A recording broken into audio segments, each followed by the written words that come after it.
Уважаеми зрители, преди няколко дни Софийската градска прокуратура образува едно много интересно производство. Точният термин е досъдебно разследване срещу македонския вестник Вечер за заплахи срещу живота на един български народен представител. Ще ви цитирам, извинете, част от тази заплаха. Защо доста Димовска, чието идол е Мара Бунева, не унищожи насред София Красимир Каракачанов и така да допринесе и Пиринска Македония да бъде свободна, както Вардарска Македония? Може и някой кмет на Благоевград или Кюстендил или друго населено място в Пиринска Македония и да допринесе за освобождаването на Пиринска Македония с този акт. Не е демократично, но кой казва, че е. Край на цитата. Автор на това нещо е някакъв си човек на име Драган Павлович Латас. Ако съдя по името, чист македонски сърбин. За неговите думи бих казал, че не само са недемократични, а са олигофренични. Те не бива да са обект на политически, а по-скоро на медицински анализ. Въобще напоследък се забелязва една странна тенденция. Колкото повече България се справя с разни предизвикателства, толкова повече някои хора в Македония изтрясват. Мисля, че в скоро време ги очаква групова психоанализа с албански привкус, но това е друга тема. Тази вечер при мен е обектът на тази иронична, но и доста откровена заплаха председателят на Вътрешната македонска революционна организация Красимир Каракачанов. Добър вечер. Добре дошъл. Добър вечер. Виждам, че си жив и здрав. За радост. Точно така, правилно виждаш. Добре, ходиш ли често в Македония? Без проблеми. Как ще коментираш това, което е написал въпросното изданице или как да го нарича? Както се казва, кучета си лаят, кервана си върви. А пък който го е страх от вълци, не влиза в гората. Така че... Добре, всъщност... Поредната истерия всъщност в Скопие е предизвикана, както ти правилно каза, от големия яд, който е обхванал сърбоманския политически елит в Скопие, че България върви напред и че все повече граждани на Република Македония се обявяват за българи. Искат български паспорт, искат да учат в България, искат да живеят в България. Добре, това сигурно е така и ще го обсъдим, но и удобен повод да питам. Защо ни мразят толкова тия хора? Гледах по новините на BTV оскверняването на този паметник на Мара Бунева в Скопие. Тогава българите, които се бяха събрали да се поклонят пред паметта и бяха нападнати от някаква организирана група, полицията не се намеси. Защо ни мразят толкова тия македонци? Значи всъщност не ни мразят македонците. Аз съм имал хиляди случаи да ходя сам в Македония. Обикновен човек има най-нормално и добро отношение към Македония. Мразят ни онези хора... Към България? Да.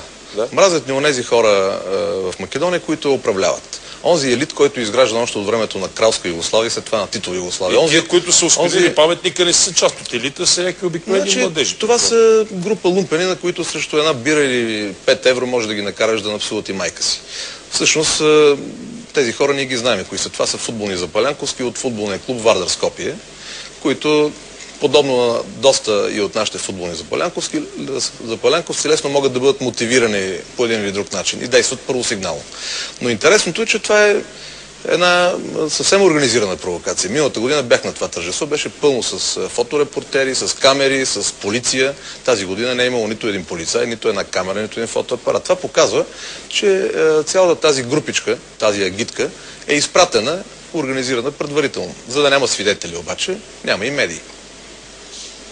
Добре, колко човека пострадаха при този инцидент? 5-6 човека, местни българи от Скопие, между които обаче за нещастие на скопските сценаристи, двама са и български граждани и сега нещата стават доста по-дебели. Не може да биеш българин и гражданин на Европейския съюз. И какво се случва тогава? Какъв е резултатът? Случва се това, че след нотата, която Българското външно министерство връчи на Скопие, има следствие, хората, извършителите са открити и надявам се, че ще бъдат наказани както трябва. Каза, че донесе една интересна френска карта. Каква е тя? Френската карта всъщност... Ето е на видеостената. Да, френската карта показва няколко неща. Всъщност тя убива една от теориите на скопската историография, в кавички историография. Виждаме на тази карта как пише Империя България.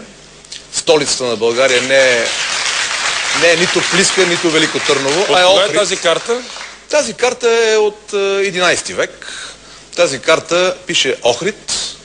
Отдолу пише владетеля Самуил, цар дес Булгарес, цар на българите. Не пише цар на македонците. Ето го. На Константинопол пише Византион, Василий II българоубиец. Може би и французите преди 10 века и те са били български националисти, не знам. Но това всъщност е един от аргументите, с които цялата скопска теория за отделна македонска нация, за това, че Самуил е някакъв македонски цар и така нататък, просто рухва. Може би македонците не знаят френски. Ами, лошото, че не знаят и собствения си език, т.е. българския. Добре, след като България влезе в Европейския съюз, промени ли се отношението на Македония към нас? Обикновеният човек, както казах, променя своето отношение всеки Божи ден. Защото за него България е една алтернатива. Един изход от неясната ситуация с Македония, защото Македония... Аз мога да ти дам един пример. Всъщност сега по край кастингите на това музикално шоу Music Idol бях във Варна. Вечерта отидохме в едно заведение и при мен дойдоха една огромна група от македонци. Млади момчета и момичета, около поне 20 души бяха, които бяха с много така хубаво отношение. Аз се знаех, че са македонци, учат в България, но с много хубаво отношение. Въобще не забелязах някаква... Общо взето аз съм доста сериозен на тая тема. Много пъти съм бил, включително в момента.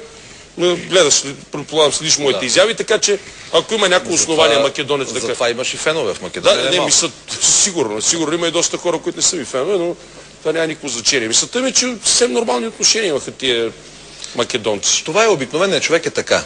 Той вижда, че в България има бъдеще, че в България има по-висок стандарт, че в България има перспектива, докато в Македония албанската опасност от ден на ден завладява все повече територии. Хубав повод да ти задам въпроса. Росен Петров онази вечер коментирахме с него това, което се случи с този инцидент преди малко, който коментирахме.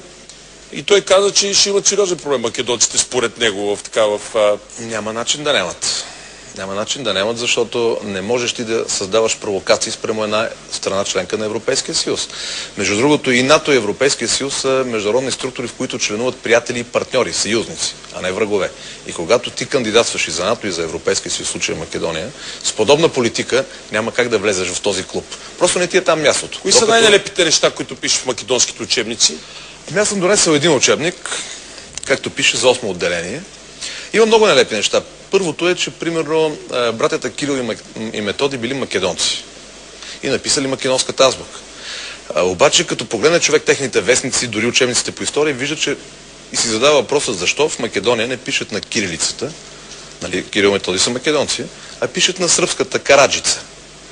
Първата лъжа и първият парадокс. За цар Самуил говорихме. Мога ли да прочета само едно изречение? Да. Защото си им пасаж малък. Той касае така наречената българска окупация на Вардарска Македония през периода 1941-1944 година, горе от 3 години и половина, Втората световна война. Какво пише в учебника за 8 отделение? Македонските деца и училищната младеж били принудени да учат чуж български и албански език, което създало голям отпор сред македонското население. И сега забележи. Българският окупатор в Македония отворил повече от 800 основни, 188 годишни и 20 средни училища, а в учебната 43-44 година бил отворен и философски факултет в Скопския университет. Какво излиза? За 3 години и половина българският окупатор е открил 1000 училища в Македония. Не лагери за военнопленници, не затвори, а 1000 училища. Ето една глупост, която всъщност опровергава самата глупост.